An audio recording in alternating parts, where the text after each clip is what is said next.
14 अगस्त 1947 का दिन लंच हो रहा था।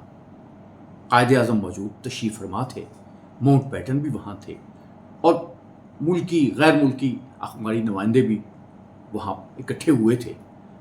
सवाल जवाब हुए तो एक नुमाइंदे ने कायदे आज़म को मुबारकबाद दी कि आप अपना मकसद हासिल करने में कामयाब हो गए हैं, आपने पाकिस्तान बना लिया है।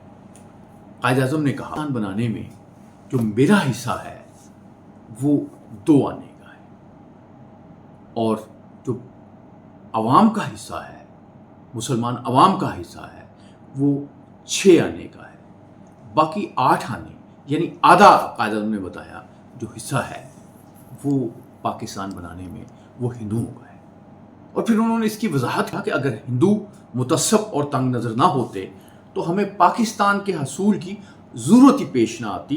ये हिंदू कौम की तंग नज़री, तअस्सुब और हट धर्मी थी जिसने हमें अज़्म रासख दिया और जो हमारी इस कामयाबी की वजह बना।